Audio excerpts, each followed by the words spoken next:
बिस्मिल्लाहिर्रहमानिर्रहीम।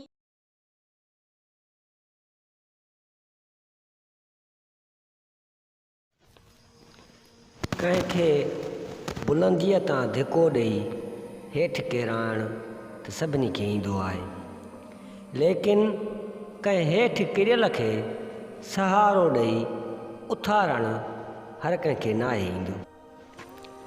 असांजी ज़िंदगी अध खां वधीक उन्हीअ करे मसइलनि जो शिकार रहंदी आहे जो असां हर मामले में इहो सोचींदा रहंदा आहियूं त दुनिया छा चवंदी।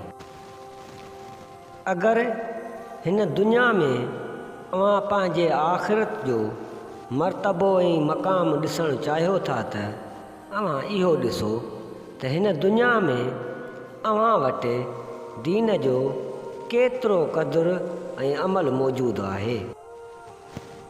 अव्हां कंहिंखां उन करे नाराज़ थी रहिया आहियो जो अव्हां कंहिंसां कुझु उमेदूं वाबस्ता रखियूं आहिनि। अगरि अव्हां उमेदुनि जो वज़न ॿियनि ते विझणु छॾे ॾियो त अव्हां काफ़ी गिला शिकायतुनि खां महफ़ूज़ रहंदा। वण पंहिंजे पाड़ सां न पर पंहिंजे मेवे सां सुञातो वेंदो आहे।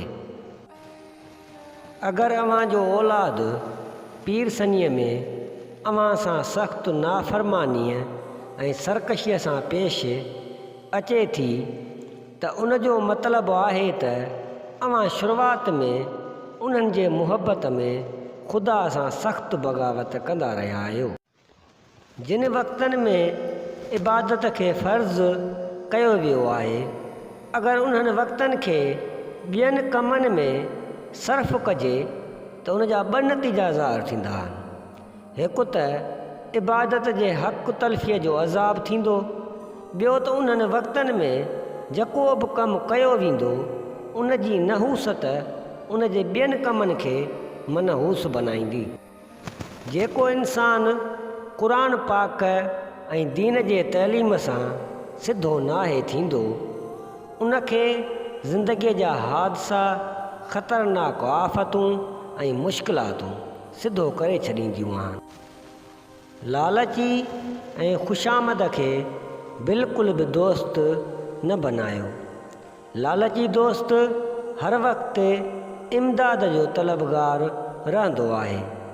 ख़ुशामद दोस्त फ़ाइदे जे वक़्तु हद खां वधीक तारीफ़ कंदो आहे। अगरि फ़ाइदो न मिले त हू पंहिंजे ख़ुशामद खे ऐबजोईअ में तब्दील करे छॾींदो आहे। जिते झगड़ो थींदो आहे उते हिकु तरफ़ ज़ालिम ऐं कूड़ो ऐं ॿिए तरफ़ मज़लूम ऐं सचो इंसानु हूंदो आहे। जेतोणीकि ज़ालिम ऐं कूड़ो इंसाफ़ जो दुश्मन हूंदो आहे, उन करे अहिड़ो झगड़ो कॾहिं बि ख़तमु नाहे थींदो।